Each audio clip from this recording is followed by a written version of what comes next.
Western Illinois head coach JD Gravina, 14th season with Western Illinois. Last year, he set the school's all-time wins record. So, Coach, just what are your thoughts about, in general, thoughts about this upcoming season, and we'll get to some questions.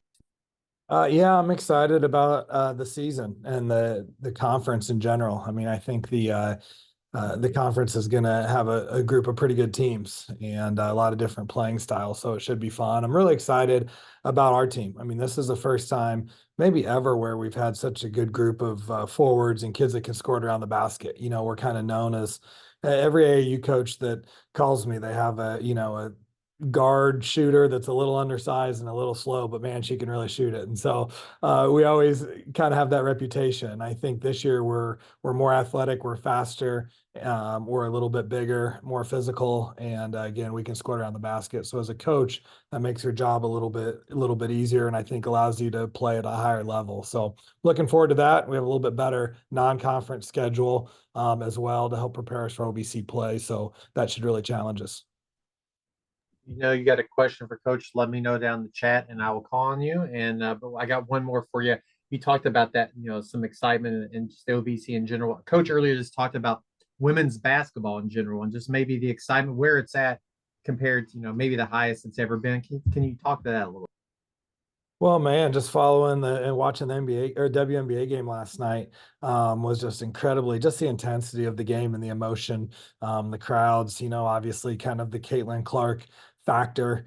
I saw that when she was a freshman at Iowa and we played against them.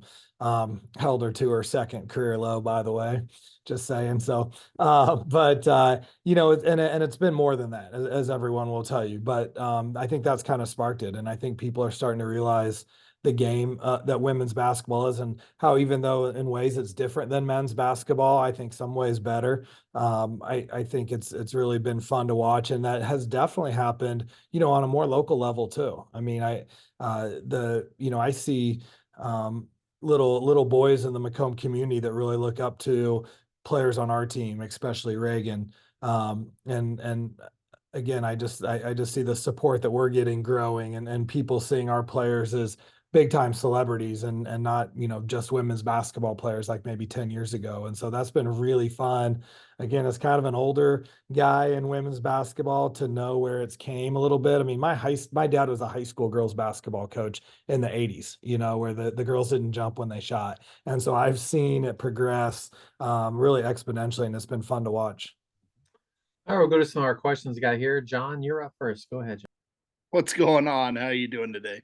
John, how we doing? Pretty good. You're gonna live on What an that Kate. Dodgers hat you're wearing? Yes, it is. I mean, did you expect otherwise? Oh, Yeah. Oh, yeah. Anyway, you're gonna live on that Caitlin Clark stat for a long time. The 20 game schedule this year. I mean, I mean, that's a lot of conference games. What do you think that grind is going to be like? I think it'll be tough. And I mean, every game in the league, I just have never seen a league that has so much parity. I mean, it's just night in, night out. It's like on both sides. I don't think there's a game you can't win.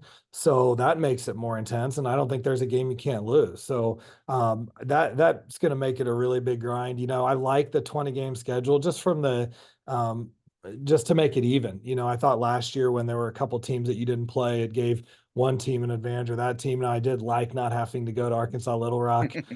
But I like the 20 game season. And I think conference basketball is the focus. So you still have enough games in the non-conference to make a little bit of money, and to prepare your team. But at the end of the day, it's about that conference season. So the more the merrier. You and I kind of talked about this yesterday, but your summer trip, what did you take away from that, from a basketball standpoint and an off the court standpoint, and how much has that kind of helped as you get into this season? Yeah, I think really off the court, I felt like it kind of bonded our team, and it let me get to know the players on a much deeper level, especially our freshmen. We're just around them all the time. I'm seeing them get outside their comfort zone, being adventurous. Some of them might have been scared to whitewater raft or zip line. Some of them were hanging upside down zip lining. So just getting to kind of know them a little bit in a more relaxed atmosphere, I think was great for me. And I think that can carry over to basketball. And then just that bond. I mean, we've got a really tight circle. I mean, I kind of feel like we're It's kind of us versus everyone. And I think that trip helped form that. And then from a basketball perspective, it was really about it. It helped that summer. We got a little extra practice time over the summer, and we felt like we were preparing for games. Even though the games on most of those international trips, aren't hugely competitive, but still the preparation for going and playing some games, I think, really helped us. Thanks. Got it. Anybody else has one, just let me know down in the chat. What last year was Western's obviously your first year in OVC, and to play off the question, did anything surprise you last year? You said parity, but did you learn something that you weren't expecting? A lot. I mean, I think that the Summit League just had such a specific style of play.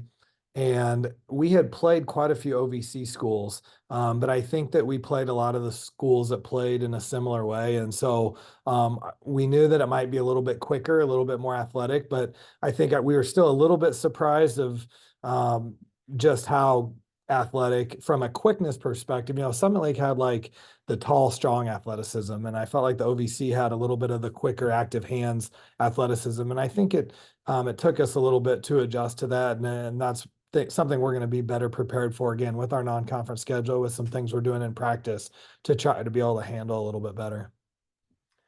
We're going to hear from Reagan in a few minutes, but just talk about her. Does the season she had last year, what you expect from her this season? Reagan who? Oh, Reagan McCowan.